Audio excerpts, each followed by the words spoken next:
At the beginning of my studies, in 1985, I found this species. It was a tricky species, and when I searched into the book, I found that it was Ostropsis. What's this kind of Ostropsis? Nobody speaks about Ostropsis.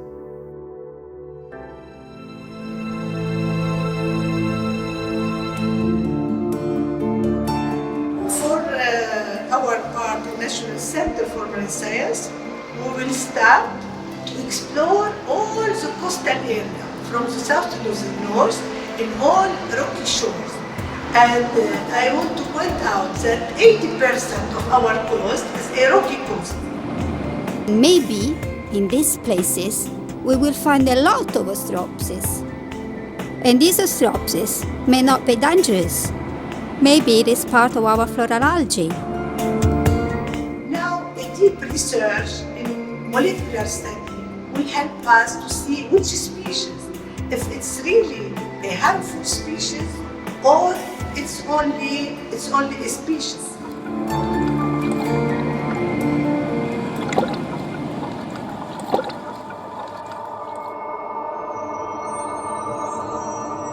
Ostropsis is known in the Mediterranean Sea since 1972, and the first time it was a Canadian person who works on dinoflagellates who find this species in Villefranche Bay. But maybe 20 or 30 years later, there was a problem due to the high abundance of Ostropsis close to the beach in summer. And sometimes you can have skin irritations, eyes irritation if you touch this toxic species. And for a very sensible person, you can also have a breath alteration. So it's a very important sanitary problem.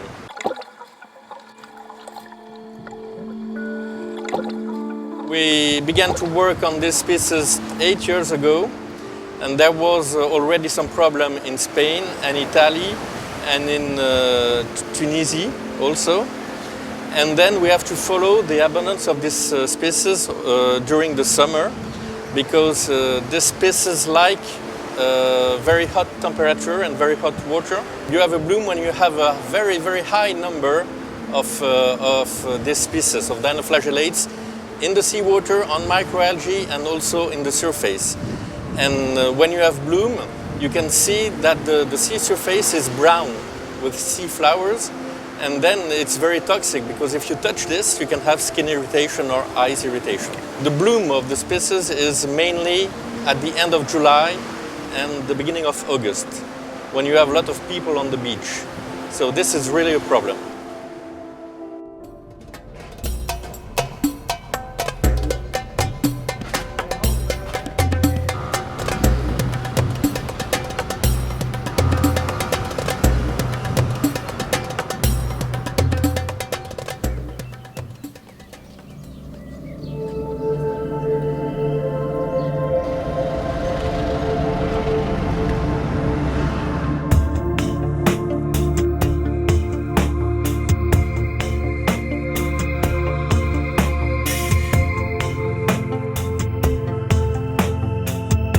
I think that a summer school in general is a very special occasion of meeting, and I think that in the framework of this project, and because there are several specialists of this topic, but covering very different approaches.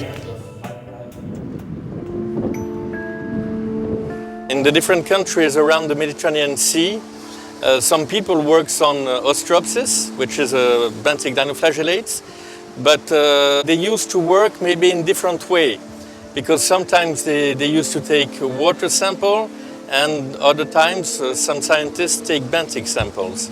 So we have to share experiment and to find the best way to sample this very specific species. We take microalgae at 0.5 meter depth, and we take surrounding water. And then we put this water in a flask, and then we keep this flask, okay? We can do a lot of sample depending on the species of microalgae and depending on the site. After, we can go to the lab and we can do the separation between microalgae and microalgae. And we have to shake our sample. We have to add acidic lugol, it's a preservative.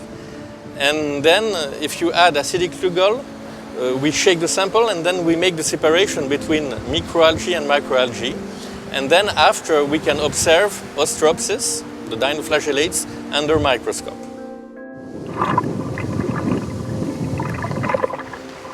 If you have ostropsis in the seawater, then you have some mollusks that can filter the water. And if they filter the water, they're going to accumulate the ostropsis, and then they can also accumulate the toxin of ostropsis. So then you cannot eat all those mollusks. We don't know any problem linked with the fisheries. But in tropical area, we know that some fish are toxic due to the toxin of ostropsis. But it's not large fisheries, it's very specific fish. For this reason, we should be careful. And if in Europe or in France or in Italy, they start to import species from Japan, from outside to make aquaculture, that's a harmful not only for Italy or for France or for Japan, it will be harmful for all the Mediterranean. Sea is not like a land where you can preserve the places. In the sea, you don't have frontiers. Frontiers are between the people. There are no frontiers in nature.